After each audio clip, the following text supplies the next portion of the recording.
مکمل ناول لو برڈس منتہا چوہان۔ گاڑی جھٹکے سے رکی، سامنے ہی وہ رستہ روکے کھڑی تھی۔ انشرا نے ایک آنکھ ونک کرتے اسے باہر آنے کا اشارہ کیا تو وہ اسٹیئرنگ پہ رکھے ہاتھوں کی گرفت مزید سخت کر گیا۔ ایس پی باہر نکلو، کام ہے آپ سے۔ وہ اپنے ناخنوں پہ پھونک مارتے اس کی گاڑی کے بونٹ پہ ٹیک لگاتی اطراء کے حکم صادر کر گئی۔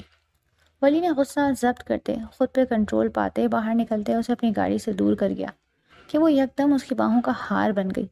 ارد گرد لوگوں کا اتنا ہجوم نہ تھا، لیکن جتنے بھی لوگ وہاں اس وقت موجود تھے اپنی اپنی جگہ پہ ٹھہر گئے۔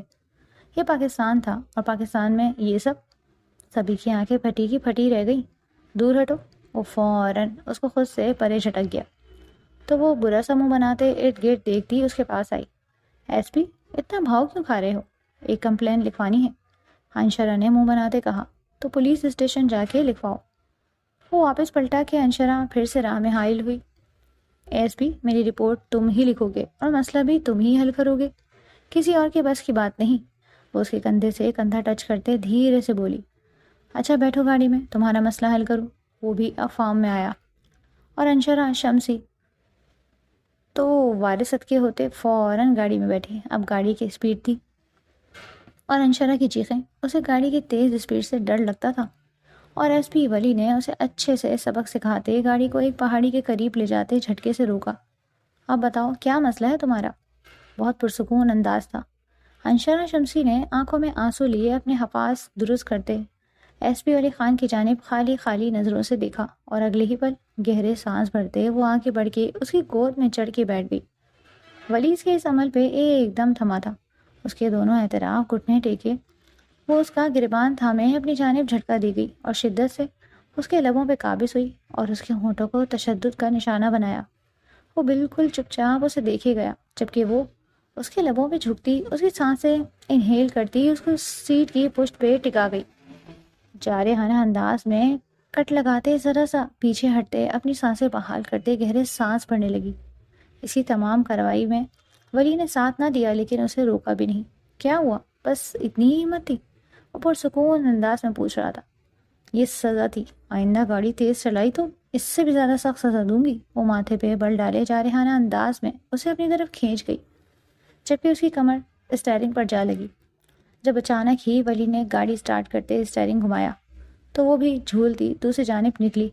وہ دوسری طرف جھول کے گرتی اس سے پہلے ہی ولی نے اسے کھینچ کے اپنے سے قریب کرتے اب کی بار اس کے لبوں کو اپنی گرفت میں لیا، اور ساتھ ہی گاڑی کو ریورس گیئر پہ ڈالتے فل اسپیڈ پہ چھوڑا۔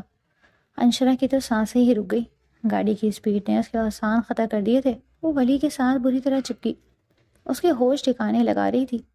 ولی اس کے نازکی کو اب ایک ہاتھ سے محسوس کرتے اس کے لبوں پہ شدت ڈھاتے گاڑی کو ایک جھٹکے سے روک گیا۔ وہ اس کی گود میں اچھل کے واپس بیٹھی، جبکہ اس کے گلے کے گرد اب بھی باہیں سختی سے حمائل کی ہوئی تھی۔ ایس پی، وہ گہرا سانس بھرتے اپنے سرخ کندھاری ہونٹوں کو غصے سے مروڑتی ولی کو گھورنے لگی، جو سیٹ کو ذرا سا پیچھے کرتے اسے فرصت سے نہارنے لگا۔ اتنی اسپیڈ میں کون چلاتا ہے پاگل ایس پی؟ اوپر سے میری سانسیں روکی تھی، کوئی ایکسیڈنٹ ہو جاتا تو؟ وہ اب کی بار گھبرائی۔ دس از دیٹ یو وانٹ؟ وہ ایک بار پھر سے اس کے سر کے پیچھے سے ہاتھ ڈالتا اسے خود پہ جھکا گیا۔ کون سمجھ سکتا تھا کہ یہ دونوں ایک دوسرے کے جانی دشمن تھے یا جانی لور؟ کیا مسئلہ ہے؟ کیوں اتنا چلا رہی ہوں؟ وانیہ کے بار بار چلانے پہ سعدیہ بیگم نے اسے گھورتے ہوئے پوچھا۔ میرا پاؤں دیکھیں، اس میں کانٹا چبھ گیا، مجھے درد ہو رہی ہے مما، پلیز نکال دیں ورنہ میں اس درد سے مر جاؤں گی۔ وہ مسلسل چلاتے پورا گھر سر پہ اٹھائے ہوئے تھی۔ وانیہ ریلیکس ہو جاؤ، اتنا بڑا کانٹا نہیں جتنا تم نے شور مچایا ہوا ہے۔ سعدیہ بیگم نے پھر سے اسے ڈپٹا تو وہ منہ بنا گئی، لیکن آنسو تھے کہ تھم ہی نہیں رہے تھے۔ حاتم بیٹا یہاں آئے۔ وہ جو صبح صبح حاتم کو ہاسپٹل جاتا دیکھ رہی تھی فوراً اسے پکارا۔ کیا ہوا چچی جان؟ وہ ایک نظر اس ڈرامہ کوئن وانیہ شاہ کو دیکھتا دوسری نظر سعدیہ بیگم کو دیکھنے لگا۔ بیٹا دیکھنا تو، اس کے پاؤں میں کانٹا چبھ گیا ہے، نہ دیکھنے دے رہی ہے نہ چپ کر رہی ہے، عجیب شور شرابہ مچایا ہوا ہے اس نے۔ وہ زچ آ رہی تھی۔ حاتم نے اس چھوٹی سی لڑکی کو دیکھا جو اسے تقریباً 12 سال چھوٹی تھی، اور وہ اس کو اپنے قدموں میں بٹھانا چاہتی تھی۔ حاتم نے دانت پیستے اس کے نرم و ملائم پیروں کی جانب دیکھا جو ہاتھ لگائے میلے ہوتے۔ حاتم اور وقت ہوتا تو انکار کر دیتا، پر اپنی چچی جان کو منع نہیں کر سکا۔ صوفے پہ ایک طرف پرجمان ہوتے وہ اس کا پاؤں اٹھاتا اپنی تھائی پہ رکھ کے دیکھنے لگا۔ یہ سب اتنا اچانک ہوا کہ وانیہ کو کچھ سمجھنے کا موقع نہ ملا۔ وہ پیچھے جا گری، اس کا سر صوفے کے آرم سے جا لگا۔ کیا کر رہے ہیں؟ میرا پاؤں دیکھ رہے ہیں یا میرا سر توڑنے لگے ہیں؟ وہ منہ بناتے بولی۔ اتنے میں سعدیہ بیگم کچن کی جانب بڑھ چکی تھی۔ میرا بس چلے تو تمہارا سر پھوڑ دوں، وہ دانت کچکچا کے بولا۔ میں نے کوئی چوڑیاں نہیں پہن رکھی۔ 2 نمبر ڈاکٹر، وہ آگے ہوتے سے لڑنے مرنے کو تیار ہوئی۔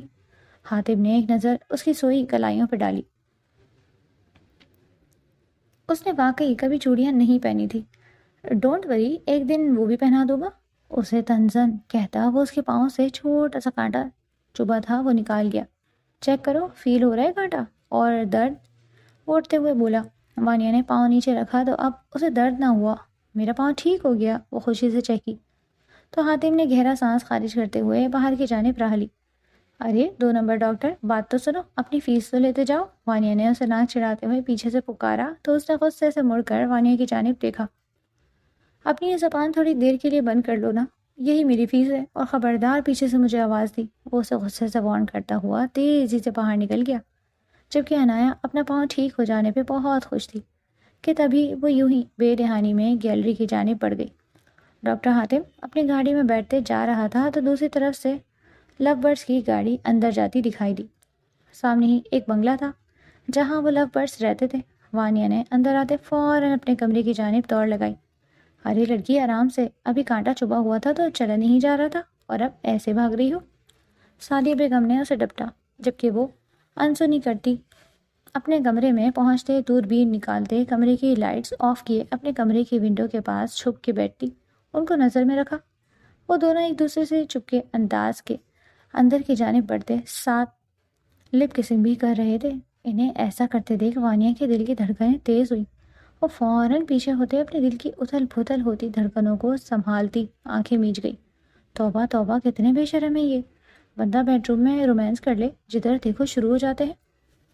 کبھی ایک دوسرے کے ساتھ جھگلیوں کی طرح لڑ رہے ہوتے ہیں، کبھی بس ایک دوسرے کے ساتھ چپکے ہوتے ہیں۔ وانیہ نے کانوں کو ہاتھ لگایا، لیکن تجسس طبیعت کی بنا پر پھر سے دوربین لگائے انہیں دیکھنے لگی۔ اس کے کمرے کی ونڈو سے ان کا پورا گھر کا ایریا ہی دکھائی دیتا تھا۔ وانیہ ان دونوں کالج سے فری تھی، کرنے کو کچھ تھا نہیں تو یہی کام کر رہی تھی۔ اب وہ کمرے میں گھستے، فیری لائٹس آن کرتے، وہ پھر کسی بات پہ مسکراتے، ایک دوسرے کو ہگ کرتے، گھماتے، کسنگ پہ آ گئے، اور اب جنونی ہوتے ایک دوسرے کو باہوں میں بھرے ہوئے ساری حدیں پار کرتے جاتے، ساتھ ہی سارے پردے گرا گئے۔ یہیں پہ وانیہ کی بس ہوئی۔ اللہ معافی، میں بھی کیا ان کی جاسوسی کرنے لگی؟ فوراً جگ سے پانی گلاس میں اڈیلتے وہ منہ سے لگا گئی۔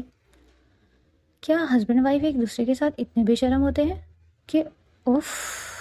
توبہ توبہ، ان کے ایریا میں یہ کپل نیا شفٹ ہوا تھا، شاید انہوں نے یہ بنگلہ خریدا تھا، پر وانیہ کو یہ تجسس تھا کہ وہ صرف 2 اکیلے ہی وہاں رہتے ہیں، ان کی فیملی کا اور کوئی ممبر کیوں نہیں؟ یہ سوچ آتے وہ ان کی جاسوسی کرنے پہ معمور ہو گئی۔ وہ بہت کم ہی گھر پہ پائے جاتے، اور جب بھی وہ گھر ہوتے ایک دوسرے کے ساتھ چپکے ہی ہوتے، نہ دن دیکھتے نہ رات۔ وانی وانی، باہر سے سعدیہ بیگم کی آواز سنتی وہ چونکی اور اٹھ کے باہر بھاگی۔ جی مما، فوراً کچن میں آؤ، ہاتھ بٹاؤ میرا۔ وہ اسے آرڈر لگاتی خود واپس کچن میں چلی گئی، جبکہ وانیہ کی ایک بار نگاہ پھر سے سامنے بالکنی میں جا ٹھہری، جب اس وقت صرف خاموشی کا راج تھا۔ وہ سرد آہ بھرتی سر جھٹکتی کچن کی جانب بڑھ گئی۔ یہ سلطان پیلس تھا جہاں 3 افراد رہتے تھے، سعدیہ بیگم، ان کی بیٹی وانیہ اور ان کا بھتیجا حاتم سلطان۔ حاتم سلطان کے والدین کی کچھ عرصہ پہلے آگے پیچھے قدرتی طور پہ ڈیتھ ہو گئی، جبکہ وانیہ کے والد روڈ ایکسیڈنٹ میں اللہ کو پیارے ہو گئے۔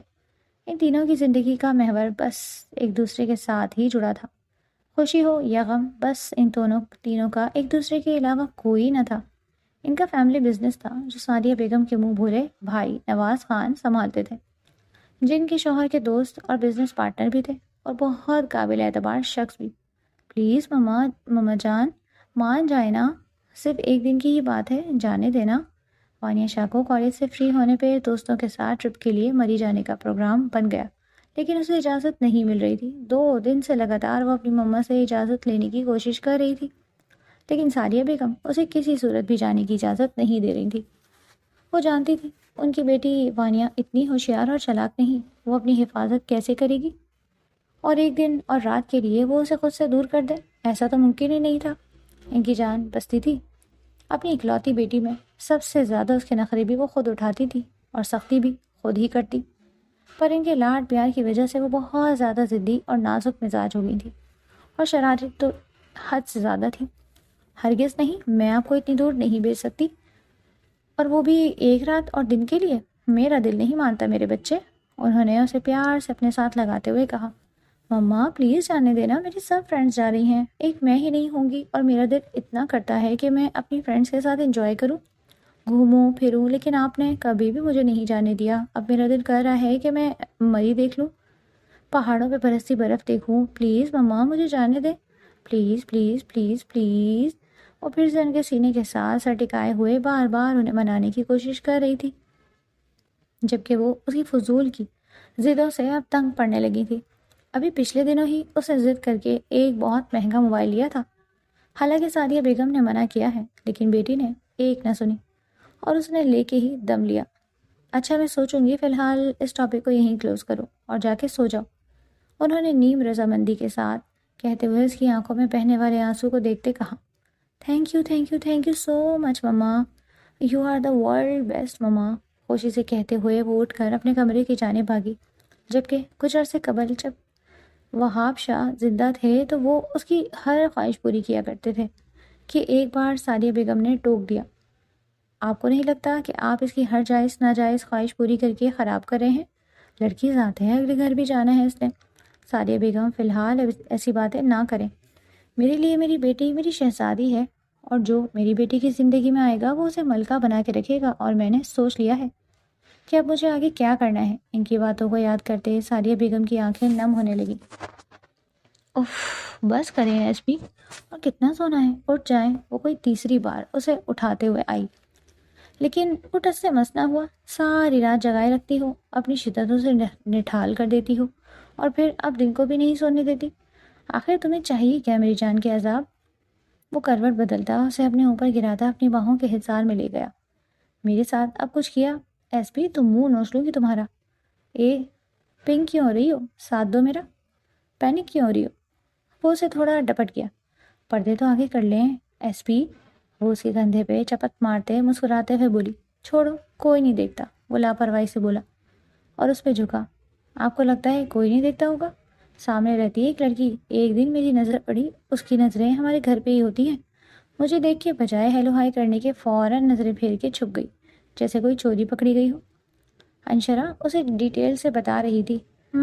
چلو دیکھنے دو، لڑکی ہی ہے نا، کچھ سیکھ لے گی۔ وہ پھر بھی سیریس نہیں لے رہا تھا، اس کی گردن میں منہ چھپاتا وہاں لو برڈز بنانے لگا، جو ان دونوں کا فیوریٹ کام تھا۔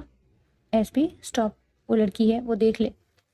واہ، اگر اس کی جگہ کوئی لڑکا، زبان کھینچ لوں گا تمہاری، جو کوئی فضول کی بکواس کی تو۔ وہ اس کا گلا اپنے ہاتھ کی گرفت میں لے گیا، لیکن دباؤ بالکل نہ بڑھایا۔ لگا نا برا؟ مجھے بھی لگتا ہے جب کوئی اس طرح کی بات آپ کریں، سمجھے آپ؟ What ever. ولی نے بستر کو ایک دم چھوڑا، اس کا سارا موڈ اس کی حسین بیوی نے پل میں خراب کیا۔ منہ پہ ہاتھ پھیرتا وہ اپنے ڈولے اور مسلس کو ایک بار آئینے میں روز کی طرح سراہتا اپنا موبائل اٹھا کے چیک کرنے لگا۔ اس نے 2 دن کا آف لیا تھا، اسے دن بھر کی رپورٹ سینڈ کر دی جاتی۔ سنو ایس پی، آج آپ کو چھٹی ہے تو کہیں گھومنے چلیں؟ وہ کروٹ کے بل لیٹی پوچھ رہی تھی۔ نہیں، موڈ نہیں۔ وہ آئینے میں نظر آتے اپنے باڈی بلڈر وجود کو دیکھتا آنکھوں ہی آنکھوں میں ماشاء اللہ بول گیا۔ وہ کبھی کبھار خود پسند ہو جایا کرتا تھا۔ کیوں؟ وہ اس کے قریب آئی۔ میرا موڈ تو ہے نا، وہ اس کی شرٹ لیس سینے پہ ہاتھ پھیرتی خمار آلود لہجے میں بولی۔ تمہیں کس چیز کا موڈ ہو رہا ہے، ذرا کلیئر کرنا۔ وہ اس کی آنکھوں میں پھر سے اپنے لیے طلب دیکھتا محسوس ہوا، اور اگلے ہی لمحے اسے اپنے حصار میں لے گیا۔ فائنلی وانیہ کو مری جانے کی اجازت مل گئی تھی، اور وہ اپنی کالج کی دوستوں کے ساتھ مری جانے کی تیاری کر رہی تھی۔ بیگ اٹھائے ہوئے وہ سیڑھیاں اترتے فون پر اپنی دوست مریم کے ساتھ محو گفتگو تھی کہ اچانک سے اس کی زوردار ٹکر حاتم شاہ کے ساتھ ہوئی۔ بیگ اور موبائل چھوڑ کر سیڑھیوں سے نیچے گرا۔ اس سے پہلے کہ وہ بھی لڑکتی وہیں سیڑھیوں سے نیچے گرتی، حاتم شاہ نے اس کی کمر میں ہاتھ ڈالے ہوئے اسے اپنی جانب کھینچا۔ وہ سیدھا اس کے سینے سے جا لگی۔ ہائے میرا موبائل، میرا بیگ، سب کچھ گرا دیا، آپ دیکھ کے نہیں چل سکتے؟ سن کی ڈاکٹر۔ اس کی بات پہ حاتم اس کی اتنی تیاری دیکھتا ٹھٹکا تھا جسے وہ کہیں جا رہی تھی، اور اب اس کی سوالیہ نظریں نیچے کھڑے اپنی چچی جان کے اوپر تھی، جبکہ وانیہ اب اس سے خود کو چھڑاتے ہوئے سیڑھیاں اترتی نیچے جا کر اپنی چیزیں اٹھانے لگی۔ تھینکس گاڈ میرا موبائل بچ گیا، ورنہ سن کی ڈاکٹر کو میں نے نہیں چھوڑنا تھا۔ چچی جان یہ کہاں جا رہی ہے؟ حاتم نے بہت سنجیدگی سے اپنی چچی جان سے پوچھا۔ میں اپنی فرینڈس کے ساتھ مری جا رہی ہوں، اور اب تم میری مما کو مت ورغلانا میرے خلاف، وہ آلریڈی مجھے اجازت دے چکی ہیں تو ولن بننے کی ضرورت نہیں۔ اس نے انگلی اٹھاتے ہوئے اسے وارن دیتے انگلی اٹھا کے کہا۔ نہیں چچی جان یہ نہیں جائے گی۔ اچانک سے ڈاکٹر حاتم کی بات سنتے ہوئے وانیہ کے ماتھے پر بل پڑے۔ کیوں نہیں جاؤ گی؟ آپ کون ہوتے ہو مجھے روکنے والے؟ جب میری مما نے مجھے اجازت دے دی ہے آپ کا کوئی حق نہیں بنتا اس طرح مجھے روکنے کا۔ وہ تھوڑا بدتمیزی پہ اتر آئی۔ حاتم کالج فرینڈس کے ساتھ ساری مل کے جا رہی ہیں، سیکیورٹی گارڈ بھی ان کے ساتھ ہوگا، ٹینشن لینے کی ضرورت نہیں، سعدیہ شاہ نے حاتم کو سمجھاتے ہوئے کہا، جبکہ وانیہ کو اپنی مما کو یوں صفائی دیتے ہوئے بالکل اچھی نہ لگی۔ وہ کون ہوتا اس کی مما سے صفائیاں لینے والا؟ نہیں چچی جان یہ نہیں جائے گی، مجھے کسی بھی سیکیورٹی گارڈ پر کسی بھی ادارے پہ اتنا یقین نہیں کہ اس کو اکیلے کسی کے بھی ساتھ بھیج دوں، اس لیے اس بات کو یہیں ختم کریں۔ وانیہ اندر جاؤ، وہ جواب دیتا حق سے بول رہا تھا، اور وانیہ کے تو پیر لگی سر بجھی تھی۔ ہرگز نہیں، میں نے فیصلہ کر لیا ہے، میں جا رہی ہوں، اور خبردار آپ میرے راستے میں آئے تو۔ اس کی ٹون یک دم بدلی تھی۔ ڈاکٹر حاتم نے اپنے ہاتھوں کی مٹھیاں سختی سے بھینچی اور اپنی چچی جان کی جانب دیکھا۔ وانیہ اندر جاؤ۔ سعدیہ شاہ بھی اب کی بار حاتم کی زبان بولی تو اس نے مزید آپے سے باہر ہوتے غصے سے حاتم کو دیکھا۔ ماما آپ مجھے اجازت دے چکی ہیں، اب اس سن کی ڈاکٹر کی وجہ سے آپ مجھے انکار نہیں کر سکتی۔ وانیہ وہ نم لہجے میں رو رہی تھی، جبکہ سعدیہ شاہ کی آواز اونچی آواز سے پکارنے پر وہ ایک دم سہم گئی۔ جتنا کہا ہے اتنا کرو، جاؤ اندر۔ اب کی بار وہ تھوڑا غصے سے بولی تو وانیہ ڈاکٹر حاتم کو غصے سے گھورتی اپنے کمرے کی جانب پڑ گئی۔ چچی جان میں جانتا ہوں آپ کو میری بات بری لگ رہی ہوگی، لیکن آپ بھی جانتی ہیں کہ میں کیوں منع کر رہا ہوں۔ حالات ایسے نہیں ہیں کہ اتنی دور اس کو ایسے بھیج دیں۔ آپ میری بات سمجھ رہی ہیں نا؟ اپنی چچی جان کے قریب ہوتا ان کا ہاتھ تھامے دھیمے لہجے میں سمجھاتے کہا تو وہ اس بات میں سر ہلا گئی۔ وہ غصے سے اپنے کمرے میں بیٹھی تھی، اس نے اب پکا ارادہ کر لیا تھا وہ باہر نہیں جائے گی، اس کمرے میں ہی بند رہے گی، اور کمرے میں اس کا ایک ہی مشغلہ ہوتا، سامنے والے بنگلے میں موجود لو برڈس کی جاسوسی کرنا۔ کالج ٹرپ پہ نہ جانے کا دکھ وانیہ کو بہت زیادہ ہو رہا تھا کہ پورا ایک ہفتہ وہ باہر ہی نہ نکلی، نہ اپنی دوستوں سے بات کی، یہاں تک کہ سب سے اس نے بات چیت بند کر دی۔ اس کی مما اسے بلاتی تو وہ اگنور کر کے اپنے کمرے کی جانب پڑ جاتی۔ کھانا پینا بھی وہ اپنے کمرے میں ہی منگوا رہی تھی، نہ وہ کسی سے بات کرتی تھی نہ ہی سامنے آتی۔ ایسے میں سعدیہ شاہ اس بات کی ٹینشن لیتے ہوئے بیمار پڑ گئی، انہیں بہت تیز بخار ہو گیا۔ حاتم گھر آیا تو اسے چچی جان کے بخار میں مبتلا ہونے کی خبر ملی تو وہ اپنے کمرے میں جانے کے بجائے سیدھا ان کے کمرے کی جانب پڑا، ان کا بخار چیک کیا اور انہیں میڈیسن دیتا۔ وہ ملازمہ سے ان کے لیے نرم غذا بنانے کی ہدایت دیتا، واپس ان کی جانب مڑا۔ کس چیز کا اسٹریس لے رہی ہیں آپ؟ کیا ہوا؟ وہی نرم خو لہجہ جو اس کی شخصیت کا خاصہ تھا۔ اس وقت سعدیہ شاہ کو وہ اپنے دل کے بہت قریب محسوس ہوا۔ حاتم زندگی موت کا کوئی بھروسہ نہیں بیٹا، اور دوست کم دشمن زیادہ ہیں، اس بات کو بھی اچھی طرح سے جانتے ہو، اس لیے میں نے ایک فیصلہ لیا ہے کہ وانیہ شاہ کی رخصتی کر دوں۔ ان کی بات پر ڈاکٹر حاتم ایک بار کو چونکا۔ ایسا کیوں سوچ رہی ہیں آپ؟ گھر کے اندر وانیہ محفوظ ہے۔ وہ الجھا تھا۔ جانتی ہوں محفوظ ہے، لیکن دن بدن اس کی ڈیمانڈس بڑھ رہی ہیں، وہ کہیں غصے میں آ کر کوئی غلط قدم نہ اٹھا دے، ڈر لگتا ہے اس بات سے، اور میں جانتی ہوں کہ تم اسے سنبھال لو گے، تمہارے بچپن کی منقوہہ ہے وہ یہ بات وہ نہیں جانتی، لیکن تم تو جانتے ہو، اس لیے میں نے فیصلہ کیا ہے کہ میں تم دونوں کا نکاح دوبارہ کروں گی اور رخصتی بھی ساتھ ہی کر دوں گی۔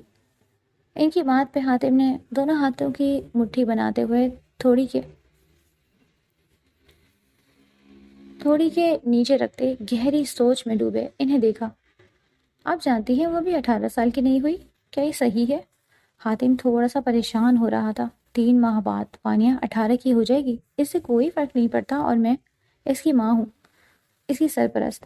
میں اس کی شادی کرنے کا حق رکھتی ہوں، اس لیے میں نے فیصلہ کیا ہے کہ اس جمعے کو تم دونوں کا نکاح اور رخصتی کر دیں گے۔ وہ بھی بہت سادگی کے ساتھ۔ انہوں نے جیسے اپنا فیصلہ سنایا اور بیک گراؤنڈ سے ٹیک لگاتے ہوئے اپنی آنکھیں موند لی۔ کیا وہ راضی ہو جائے گی؟ اس ایک سوال پہ حاتم شاہ نے سعدیہ شاہ کو ایک مشکل دوراہے پہ لا کھڑا کیا۔ ہونا پڑے گا، تم اس کی فکر نہیں کرو، اسے میں سنبھال لوں گی، تم شادی کی تیاریاں شروع کرو۔ انہوں نے اس کا ہاتھ تھامے ہوئے پورے حق سے کہا۔ تو حاتم شاہ نے اس بات میں سر ہلایا۔ وہ گاڑی میں تھے جب اچانک ان کی گاڑی پہ فائرنگ شروع ہو گئی۔ انشرا ڈاؤن، وہ چلایا۔ انشرا نے نیچے جھکتے اس کی گاڑی کی ڈیش بورڈ سے گن نکالتے جوابی فائرنگ کی۔ ولی نے گاڑی کی اسپیڈ کو بڑھا دیا اور خود ایک ہاتھ سے اسٹیئرنگ سنبھالے، دوسرے ہاتھ سے ایک اور گن نکالتا وہ بھی فائر کرنے لگا۔ انشرا فائر کرتی گاڑی کی اسپیڈ تیز دیکھتی وہ چکرا گئی۔ اسے گاڑی کی تیز اسپیڈ سے ہمیشہ خوف آتا تھا، اور اب بھی وہ چکرائی کہ اس پل کسی نے اس پہ گولی چلائی۔ گولی شیشہ توڑتی اندر آئی تھی، پر وہ اس سے پہلے چکرا کے نیچے گری۔ گولی گاڑی کی سیٹ کے پشت کو لگی۔ ولی کا دل بول اٹھا، اگر وہ نیچے نہ گرتی تو گولی سیدھی اس کے سر میں لگتی۔ انشرا اوپر نہیں آنا، وہ گہرا سانس بھرتے بولا۔ وہ چکراتے سر کے ساتھ اس بات میں سر ہلا گئی، جبکہ وہ اب بھی جوابی کارروائی کرتا ان کی گاڑی کے ٹائر پنکچر کر گیا۔ تبھی اس کی گاڑی کو پولیس وین نے کور کیا اور وہ فائرنگ کرنے والوں کو جوابی کارروائی کرتے ناکام کر دیا۔ گاڑی جھٹکے سے رکی۔ وہ ہنڈوں کی گاڑی دیکھتا لب بھینچ گیا جو ایک درخت سے ٹکرائی تھی، اور اب اس کے بونٹ میں آگ اور دھواں نکل رہا تھا۔ پل بھر میں سب کچھ انڈر کنٹرول ہوا۔ ولی نے انشرا کو سیٹ کے نیچے سے باہر نکالتے اپنے سینے سے لگایا تو وہ گہرا سانس بھر گئی۔ ٹھیک ہونا؟ وہ اس کی حالت دیکھتا تھوڑا پریشان ہوا تو اس نے اس بات میں سر ہلاتے اسے حوصلہ دیا۔ وہ ہمیشہ اس کا حوصلہ بنتی آئی تھی، آج کیسے توڑ دیتی؟ دونوں باہر نکلے تو وہاں 3 سے 4 گنڈے تھے، ان میں سے 3 مارے جا چکے تھے، ایک زخمی تھا جو پولیس نے اپنی حراست میں لے لیا تھا کہ تبھی ذرا سا دھیان بٹا اور اس شخص نے پولیس انسپیکٹر کی گن نکالتے ایس پی ولی پہ فائر کیا۔ پر اسی لمحے انشرا اس کے آگے آ گئی اور گولی اس کے بازو میں چھید کرتی نکل گئی۔ وہ چیخ مارتے پیچھے ہوتے جھٹکا کھا گئی۔ انشرا، وہ اسے ایک ہاتھ سے تھامتا اگلے ہی پل اس شخص کی کنپٹی پہ سیدھا فائر کر گیا اور وہ زمین بوس ہوا۔ ولی نے انشرا کی جانب دیکھا، اس نے عشق کی انتہا کر دی، کیونکہ ایسا پاگل لڑکی۔ وہ روحان سے ہوتے بولا، جبکہ وہ درد برداشت کرتی مسکرائی، یہی تو لو ہے۔ وہ بے ہوش ہو رہی تھی۔ ولی اسے باہوں میں بھرے گاڑی میں ڈالتا ہاسپٹل کا رخ کر گیا۔ میں ایسا کبھی نہیں ہونے دوں گی مما، میں اس سنکی ڈاکٹر کے ساتھ کبھی بھی شادی نہیں کروں گی۔ جیسے ہی وانیہ کو اس کی نکاح اور رخصتی کی خبر ملی وہ انہیں قدموں پہ بھاگتے ہوئے اپنی مما کے کمرے میں آئی اور اب غصے سے اس نکاح سے انکار کر رہی تھی، جس پر سعدیہ بیگم کو انتہائی غصہ آیا۔ وانیہ، تمہارا اس کے ساتھ بچپن میں ہی نکاح ہو گیا تھا اور یہ تمہارے بڑے بابا کی خواہش پہ ہوا، تمہارے بڑے پاپا اور تمہارے بابا کے کہنے پہ، جو کہ اب دونوں اس دنیا میں نہیں ہیں۔ انہی کی خواہش تھی کہ تم ان کی بہو بنو، اور میں نہیں چاہتی کہ اب مزید دیر کی جائے، اس لیے سب کچھ سوچتے ہوئے میں نے یہ فیصلہ لیا، اور اب مزید اس سے زیادہ صفائی نہیں دوں گی۔ بیٹی ہو اس لیے بتا رہی ہوں، جان سے عزیز بھی ہو۔ مما، یہ میرے ساتھ ظلم کر رہی ہیں آپ جس سے کہیں گے میں شادی کر لوں گی، لیکن پلیز بس 2 نمبر سن کے ڈاکٹر سے مجھے شادی نہیں کرنی۔ وہ ابھی مجھ پہ اتنا روب جماتے ہیں، تو جب آپ مجھے ان کے حوالے کر دیں گی تو وہ تو مجھ پہ ظلم کے پہاڑ توڑ دیں گے۔ پلیز مما، آپ جیسے کہیں گی ویسے کروں گی، بس ان سے میری شادی مت کروائیں۔ وہ التجائیہ انداز میں بولتی انہیں تکلیف دے رہی تھی۔ وانیہ، ایسا نہیں ہو سکتا، تم اس کے نکاح میں ہو، اس کے علاوہ میں تمہاری کسی سے بھی شادی نہیں کروں گی۔ ایسے تھوڑی ہوتا ہے مما، آپ نے کبھی مجھے یہ نہیں بتایا، اور اب آپ اچانک کہہ رہی ہیں کہ میں اس شخص کو اپنا شوہر مان لوں، جس شخص سے میں سب سے زیادہ نفرت کرتی ہوں۔ اپنی نفرت کا برملا اظہار کرتے ہوئے وہ ارد گرد دیکھنا بھول ہی گئی تھی۔ دروازے سے اندر کمرے میں داخل ہوتے حاتم کے قدم بری طرح ٹھٹ گئے۔ وانیہ کی پیٹھ تھی، اس نے حاتم شاہ کو اندر آتے نہیں دیکھا۔ اب تمہارے منہ سے ایک لفظ نہ نکلے وانیہ، ورنہ تم اپنی ماں کا مرا وہ منہ دیکھو گی۔ سعدیہ شاہ نے پہلی بار اسے غصے سے ڈانٹ کر کہا تو آنکھوں میں آنسو لیے انہیں دیکھنے لگی، جس پر سعدیہ شاہ کا دل بری طرح پسیجا۔ لیکن آج اگر وہ نرمی کرتی تو وہ مانی کرتی، اس لیے سختی سے سپاٹ انداز میں اسے دیکھتے ہوئے اپنا رخ پھیر لیا تو وہ روتے ہوئے آنکھوں میں آنسو لیے دروازے کی جانب بڑھنے لگی کہ دروازے میں استادہ حاتم شاہ کو دیکھتی ایک نفرت کی نگاہ اس پر ڈالتی کمرے سے باہر نکل گئی۔ اچانک سعدیہ شاہ کی طبیعت بگڑنے لگی تھی۔ حاتم نے آگے بڑھ کر ان کو سہارا دے کے بٹھایا۔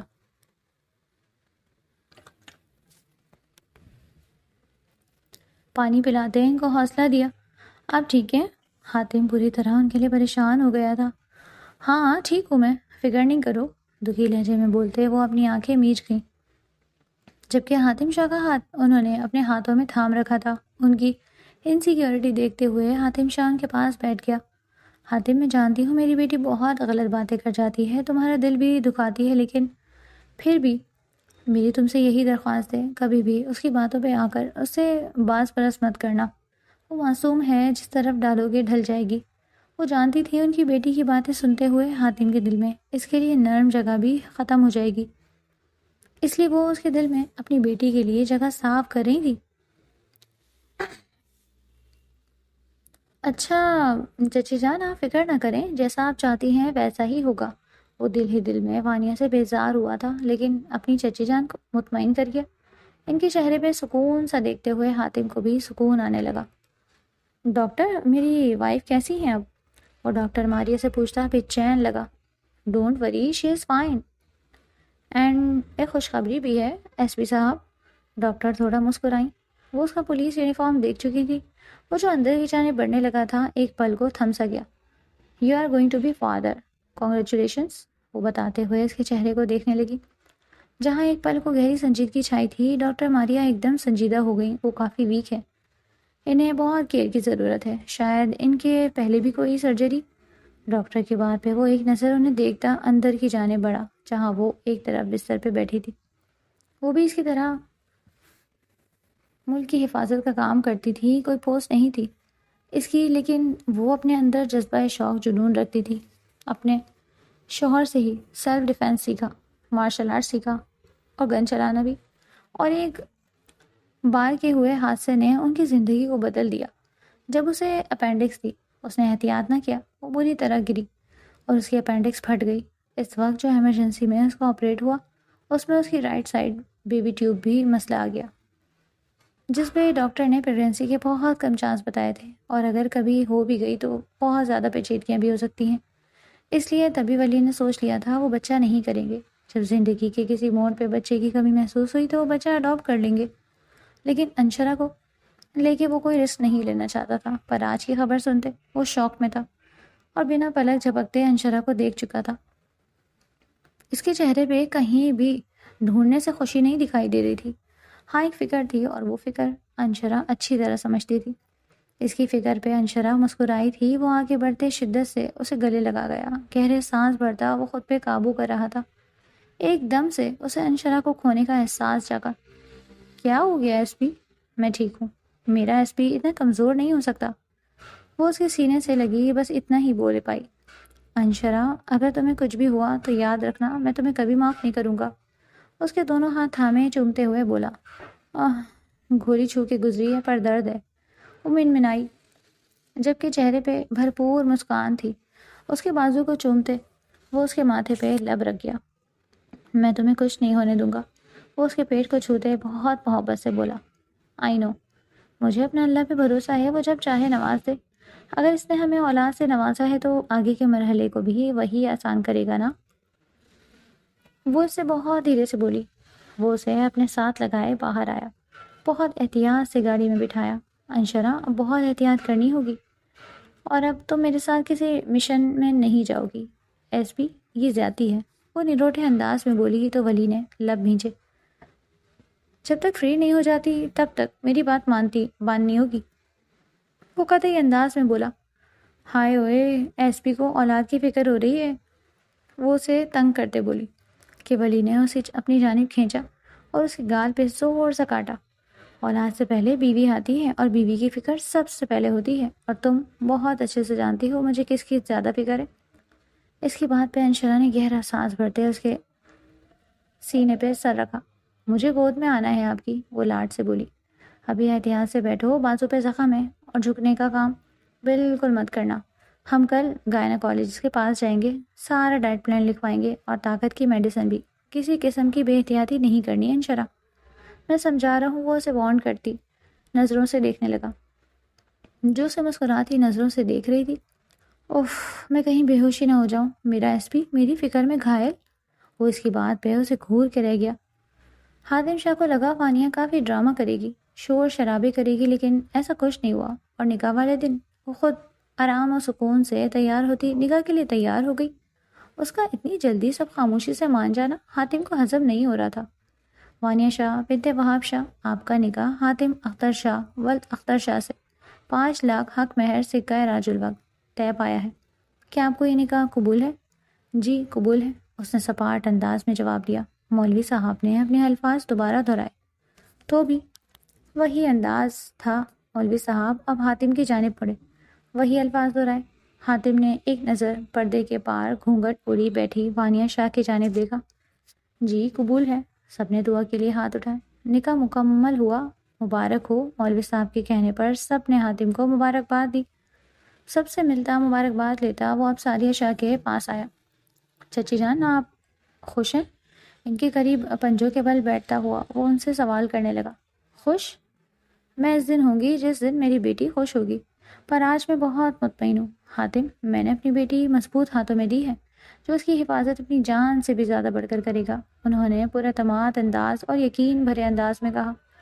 حاتم نے اس بات میں سر ہلاتے ہوئے ان کے یقین پر مہر لگائی۔ ڈاکٹر حاتم رات کی تقریباً 11 بجے اپنے کمرے کی جانب بڑھا تو وہ یہی ایکسپیکٹ کر رہا تھا۔ یقیناً وانیہ غصے میں لڑائی کے لیے تیار بیٹھی ہوگی، یا ہو سکتا ہے ڈریس بھی چینج کر لیا ہو۔ حاتم نے گہرا سانس خارج کرتے ہوئے دروازے کی نوک پہ ہاتھ رکھا تو اس کا دل دھڑک اٹھا۔ وہ تقریباً اس سے 12-13 سال چھوٹی تھی، اور بات بات پہ تو وہ اکثر بہت جذباتی ہو جاتی تھی، اور اس کے بارے میں تو وہ شروع سے جانتا تھا کہ بہت ہی جذباتی ہے۔ اس کی جذباتی پن کو سوچتے ہوئے وہ اپنا ہاتھ پیچھے کر گیا، لیکن پھر گہرا سانس بھرتا اندر داخل ہوا تو سامنے وہ اس کی سیج سجائے گھونگھٹ نکالے بیٹھی تھی۔ ڈاکٹر حاتم کو سخت حیرانی ہوئی۔ دروازہ لاک کرتا وہ اس کے قریب آیا۔ اسے لگا شاید وانیہ اپنے ہوش و حواس میں نہیں، ورنہ اس سے اتنی خاموشی کی توقع نہیں کی جا سکتی تھی۔ دھیرے سے اسے دیکھتا اس کے قریب بیٹھتے ہوئے حاتم شاہ نے اس کا گھونگھٹ الٹا تو اس کا سپاٹ چہرہ دیکھتا وہ ایک پل کو بالکل گنگ رہ گیا۔ وہ اس وقت 16 سنگھار کیے افسرہ ہی لگ رہی تھی۔ ڈاکٹر حاتم کی ایک ہارٹ بیٹ مس ہوئی۔ اس کی خاموشی پہ حاتم نے ہاتھ بڑھا کر اس کا مومی نرم و نازک ہاتھ تھامنا چاہا۔ اس پر بھی اس نے کوئی ری ایکشن نہیں دیا۔ ناراض ہو؟ اتنی کے بات بھی نہیں کر رہی؟ میں تو تم سے ایکسپیکٹ کر رہا تھا کہ تم لڑو گی، لیکن تم تو بالکل خاموش ہو، اتنی جلدی ہار مان گئی۔ یقین نہیں آ رہا مجھے، سچ سچ بتاؤ کیا چل رہا ہے تمہارے دماغ میں؟ حاتم شاہ کی بات پہ وانیہ نے پلکیں اٹھاتے اسے دیکھا۔ بلا شبہ وہ خوبصورت اور خوبرو مرد تھا، لیکن وانیہ شاہ اسے اتنی ہی نفرت کرتی تھی، اور اسی نفرت میں اس نے بہت خاموشی کے ساتھ رخصتی دے دی، اور اپنے مرحوم باپ اور تایا کی خواہش کے آگے وہ چپ کر گئی۔ لیکن وہ مائنڈ بنا چکی تھی کہ اس نے حاتم شاہ کا جینا حرام کرنا ہے، اسے اتنا تنگ کرے گی کہ وہ خود اسے چھوڑ دے گا، اور اس کے لیے وہ اچھے پن کا ناٹک کرتی۔ خاموشی سے رخصت ہو کے حاتم شاہ کے دسترس میں آ گئی۔ کیوں؟ آپ نے ایسا کیوں سوچا کہ میں آپ سے لڑوں گی؟ وہ نرم لہجے میں بولی، جبکہ اس کی آنکھوں نے اس کے الفاظ کا ساتھ نہ دیا۔ یقین کرنا تھوڑا مشکل ہے۔ وہ اسے کھینچ کے خود سے تھوڑا قریب کر گیا۔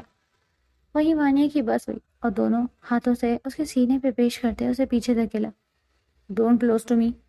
میں نے یہ نکاح اور رخصتی صرف اپنے مرحوم بابا کی خاطر اور مما کے کہنے پہ کی ہے، ورنہ وانیہ شاہ آپ سے اتنی نفرت کرتی ہے نا کہ میرا بس چلے تو میں آپ کی جان لے لوں۔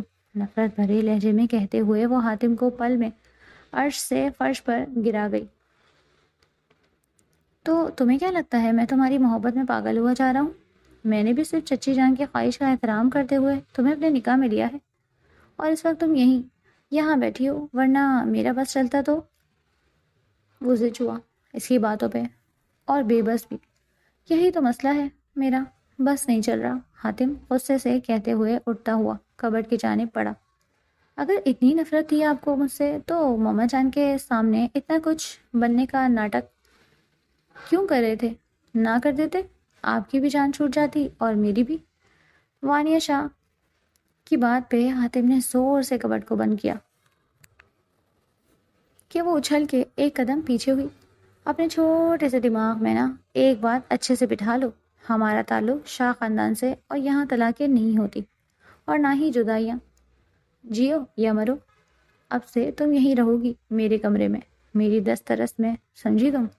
اسے غصے سے کہتے ہوئے وہ اپنا ڈریس لیتے ہاتھ باتھ روم کی جانب بڑھ گئی، جبکہ وانیہ شاہ نے اپنا اشتعال ضبط کرتے اپنی مٹھیوں کو سختی سے بھیجا۔ انشرا اور ولی گیلری میں کھڑے تھے۔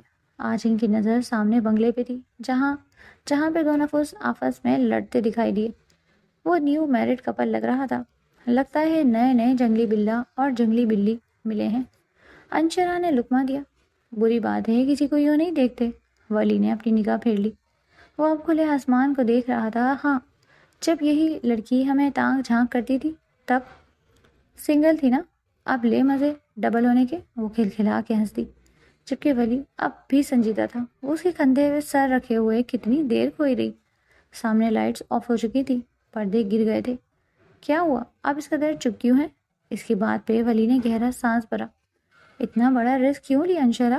وہ اسے اپنے بازو کے حلقے میں لیتا دھیمے سے بولا۔ کون سا رسک؟ گولی کھانے کا یا پریگننسی کا؟ تھوڑا کلیئر کرے نا ایس پی صاحب، وہ شریر انداز میں بولی۔ وہ جانتا تھا اس کی بیوی بہت بہادر ہے، ہر مشکل پریشانی کو ہنس کے سہ لیتی تھی، درد دکھ سے چیختی نہیں مارتی تھی۔ ابھی گولی کا زخم تازہ تھا، لیکن اس بڑے دل والی لڑکی نے ایک بار بھی اف تک نہیں کی۔ آج میں بہت ڈر گیا تھا، ایسا دوسری بار ہوا ہے انشرا۔ ایک بار جب وہ حادثہ ہوا مجھے لگا میں نے تمہیں کھو دیا، اور آج ایک پل کو میرا سانس تھم گیا۔ میں تمہیں وارن کر رہا ہوں، آج کے بعد ایسا کبھی مت کرنا۔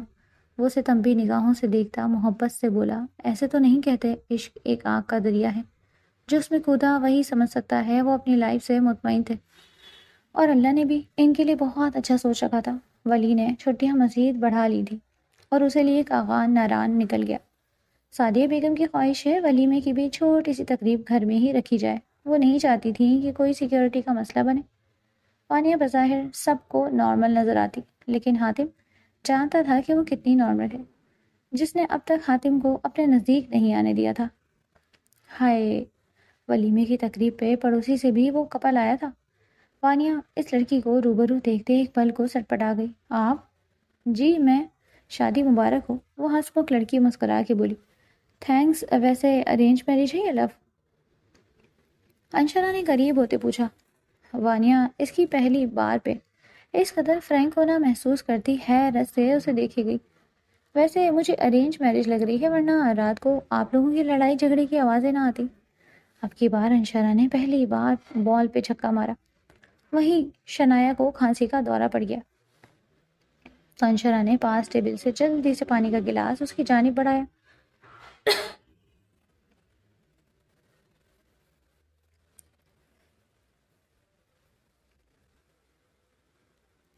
اب چھپ چھپ کے ہمیں دیکھ رہی تھی؟ اب کی بار وانیہ نے خفگی سے کہا۔ نہیں تو، میرے پاس تو دوربین بھی نہیں ہے۔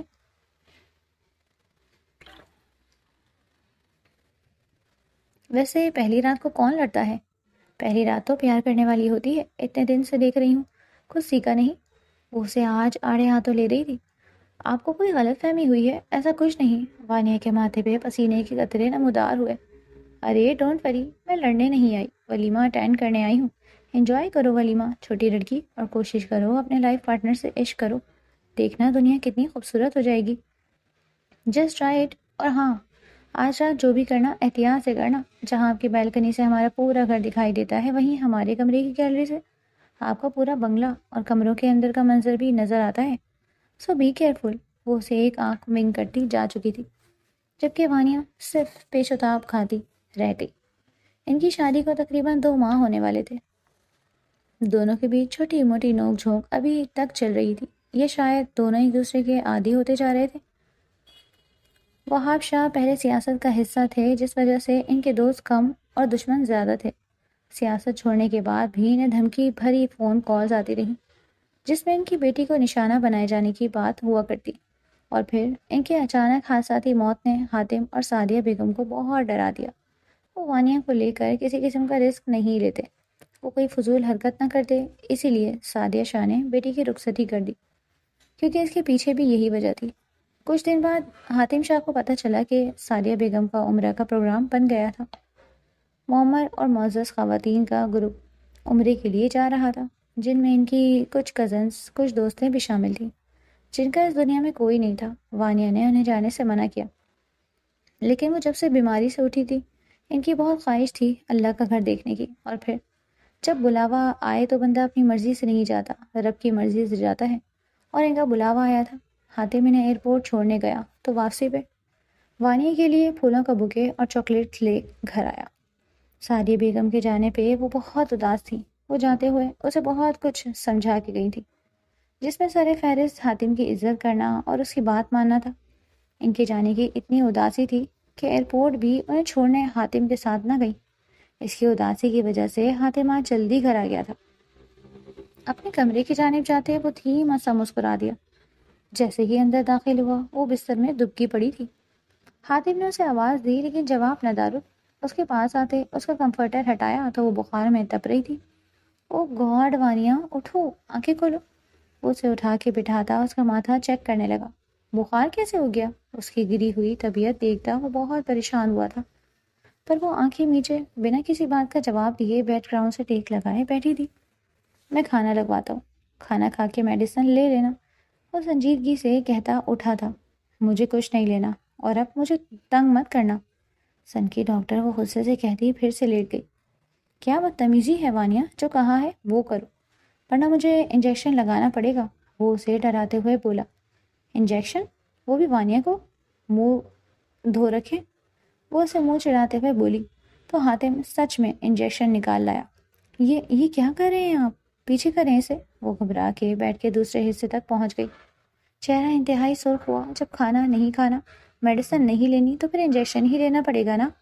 بستر پہ چڑھ کے گھٹنوں کے بل اس کے قریب بیٹھتے وہ اسے بری طرح ڈرا گیا۔ نہیں، پیچھے ہٹیں پلیز، مجھے نہیں لگوانا، میں کھا لوں گی جو کہیں گے۔ وہ فوراً راضی ہوئی۔ نہیں، اب بہت دیر ہو چکی ہے، اب تو انجیکشن ہی لگے گا۔ حاتم اس کے ڈر سے محفوظ ہوتا اسے مزید تنگ کرنے لگا۔ آج ہی تو وہ قابو آئی تھی، ورنہ جس طرح ان 2 ماہ میں اس نے تگنی کا ناچ نچایا تھا اتنی سزا تو بنتی تھی۔ وہ ڈر کے مارے اٹھتی باتھ روم کی طرف بھاگی۔ حاتم بھی اس کے پیچھے لپکا۔ اس سے پہلے وہ دروازہ بند کرتی حاتم نے اسے جا لیا۔ اس سے خود کو چھڑاتے ہی پیچھے کی جانب ہوتے لڑکھڑائی۔ اس کا پاؤں پھسلا اور وہ سیدھی باتھ ٹب میں جا گری۔ حاتم جو اسے سنبھالنے کے لیے ہاتھ آگے بڑھاتا اسے گرنے سے بچا رہا تھا، اسی کا ہاتھ تھامے وانیہ بھی سہارا لیتے خود کو گرنے سے بچانے کے چکر میں اسے بھی اپنے اوپر گرا گئی۔ دونوں ہی باتھ ٹب کے ٹھنڈے یخ پانی میں گرتے گہری سانس بھر گئے۔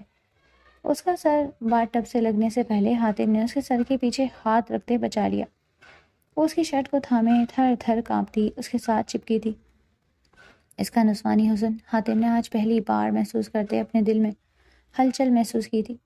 جمع جذبات نے بھرپور انگڑائی لی۔ وہ جھٹکے سے وانیہ کو پیچھے کر گیا۔ اسے اپنے جذبات سے ڈر لگنے لگا۔ وہ پانی سے اٹھتی ٹھنڈ سے بھیگی حالت میں باتھ ٹب میں بیٹھی تھر تھر کانپنے لگی۔ حاتم باتھ ٹب سے باہر نکلا، اسے دیکھنے لگا۔ وہ سراسیمہ حالت میں حاتم کو دیکھتی آنکھیں میچ گئی۔ اس کے اندر ساری ہمت جواب دے گئی تھی، کچھ بخار اور کچھ انجیکشن کا خوف۔ حاتم نے آگے بڑھ کے اس باتھ ٹب سے باہر نکالا اور شاور کھولتا نیم گرم پانی کے نیچے کھڑا کرتا۔ اس کے ماتھے سے بخار کی حدت کو کم پڑتا دیکھ تھوڑا مطمئن ہوا، لیکن اب وہ بری طرح ٹھنڈ سے کانپ رہی تھی، بار بار حاتم کے سینے میں چھپ رہی تھی۔ حاتم اور وانیہ دونوں ہی شاور کے نیچے کھڑے بھیگتے جا رہے تھے۔ حاتم نے اسے اپنے سینے میں بھینچ لیا۔ وہ اس کی گردن پہ اپنے نرم و نازک لب رکھے، آنکھیں میچے ہوئی تھی۔ اس کے لبوں کا ہلکا ہلکا لمس وہ اپنی گردن پہ محسوس کرتا اسے اپنے سامنے کیے شدت سے اس کے لبوں کو اپنی دسترس میں لے گیا۔ اس وقت وہ جذبات کی روح میں بری طرح بہک چکا تھا۔ اس کا یوں اتنے نزدیک آنا، چپکنا اس کے اندر جائز جذبات جگا گیا، اور وہ اب مزید اپنی بیوی سے دور نہیں رہ سکتا تھا۔ اس کا بھی حق تھا کہ وہ اپنے جذبات اپنی بیوی پہ آشکار کرے۔ اس کی سانسیں تھمتے دیکھ وہ ذرا سا پیچھے ہوتا اپنی شرٹ اتار گیا۔ دھنکی کی مانند اس کی سانسیں چل رہی تھیں۔ اس وقت جذبات کی شدت اس قدر تیز تھی کہ حاتم کو بس وہ لڑکی اپنی روح میں شامل ہوتی چاہیے تھی۔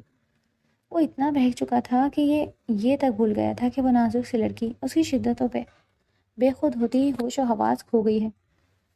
شاور بند کرتا، وہ اسے پاؤں میں بھرے، باتھ روم سے باہر آتا، اس بستر پہ لٹاتا، خود بھی اس پہ سایہ فگن ہوا۔ دھیرے دھیرے وہ اس پہ سایہ فگن ہوتا چلا گیا۔ وہ اس کی شدتوں پہ بے حال ہوتی اس کے سینے سے لپٹتی چلی گئی۔ شرم و حیا سے اس کی پلکیں ایسی گری کہ پھر نہ اٹھ سکی۔ حاتم نے اسے بہت شدت سے اپنے جذبات سے روشناس کرایا۔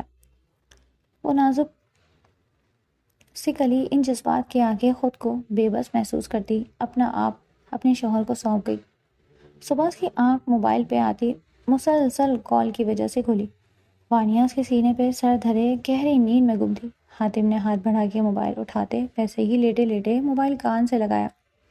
اس کے دوست کی کال تھی، اس کے قریبی دوست ارم کی بیجی کی ڈیتھ ہو گئی تھی، اور اس کی بی جان کی ڈیتھ کا سنتے وہ مکمل جاگ گیا۔ انا للہ و انا الیہ راجعون۔ ارم ڈونٹ وری، میں پہنچتا ہوں۔ وہ کال بند کرتا، اپنے ساتھ چپکی اپنی کمسن بیوی کو دیکھتا، دھیرے سے اس کا سر تکیے پہ رکھتا، اس کے لبوں پہ دھیرے سے جھکتا، ان کی نازکی کو دل میں اتارتا، پیچھے ہٹ گیا۔ اس کا من موہنہ چہرہ دیکھتے اس کے ماتھے پہ لب رکھ گیا۔ رات کو اس چھوٹی سی جان نے حاتم جیسے مضبوط مرد کو جھیلا تھا۔ اس کی سسکیوں کی گونج رات بھر پورے کمرے میں سنائی دے رہی تھی۔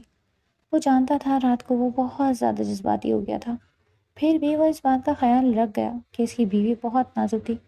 اس کے نازک پن کو یاد کرتا وہ شاور کے نیچے کھڑا گہرا مسکرا دیا۔ باہر آیا تو وہ ابھی تک سو رہی تھی۔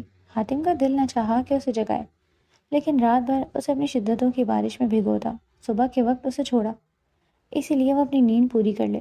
اس کے لیے ملازمہ کو ناشتے اور میڈیسن کی ہدایت دیتا وہ خود دوست کی طرف نکلا۔ وہ رات گئے اس کا انتظار کرتی رہی جو صبح اسے یوں ہی چھوڑ کے چلا گیا۔ اس نقلی ڈاکٹر کو میری ذرا فکر نہیں، پتہ بھی ہے میں بیمار تھی، پھر بھی سارا دن یہ بندہ گھر نہیں آیا، کوئی احساس نام کی چیز ہی نہیں۔ رات کو اپنا مطلب پورا کرتا، صبح چلتا بنا۔ آل ہندوستان کی ڈاکٹر کو چھوڑتی نہیں اسے، وہ سارے کوشچن تیار کر کے بیٹھی تھی۔ حاتم کافی وقت اپنے دوست کے پاس رہا، پھر رات کو اپنی بیوی کے خیال سے اٹھایا۔ صبح سے اسے دیکھا نہیں تھا تو دل میں جذبات سے معمور ہوتے عجیب سی انگڑائی لی تھی۔ گھر میں داخل ہوتے ہی وہ اپنی شرٹ کے اوپری 2 بٹن کھولتا سیدھا اپنے کمرے کی جانب بڑھا، جہاں وہ مزے سے پاپ کارن کھاتی LED پہ کارٹون دیکھ رہی تھی۔ حاتم کو اچانک اندر آتا دیکھ اس کا سارا خون چہرے پہ آ سمٹا۔ اسے بالکل فریش دیکھتے حاتم کے چہرے کو مسکان نے چھوا۔ اپنا چشمہ اتارتے وہ ایک طرف رکھتے اپنی شرٹ کے سارے بٹن کھولتا، اس کے قریب جاتے اس کا سر تکیے پہ گرا گیا۔ اس اچانک آفتاب پہ وہ بری طرح بھونکلائی۔ پاپ کارن اچھل کے دور جا گرے، جبکہ ڈھیر سارے کوشن جو رکھے تھے انہیں اس نے باری باری حاتم پہ اچھالنے تھے، اور اس وقت وہ وہیں منہ چڑھا رہے تھے۔ حاتم، اس نے آج پہلی بات اس کا نام لیا تھا، جس سے حاتم کے دل نے مزید منمانی کرتے اس کے لبوں کو اپنی گرفت میں لیا۔ چھوڑیں مجھے، وہ اسے پیچھے دھکیلتی اٹھنے کی کوشش میں ہلکا ہوئی۔ شیر کے منہ کو مزیدار گوشت کا ذائقہ لگ گیا ہے، اب اسے دور کرنا ممکن ہے۔ وہ اپنی شرٹ کو تن سے جدا کرتا اس کو بھی دھیرے دھیرے ہر پردے سے آزاد کر گیا۔ اس کا جنون دیکھتے وہ خوف سے سمٹی جا رہی تھی۔ آج سمجھ آ رہا تھا عشق و جنون کیا ہوتا ہے۔ شرم و حیا کی لالی نے اس کے چہرے کا احاطہ کیے اسے مزید نکھار دیا تھا۔ حاتم شاہ کی شدتوں کے آگے وہ نازک جان سسک اٹھی، لیکن حاتم کی محبت کی نرم گرم بارش میں وہ پور پور بھیگتی چلی گئی۔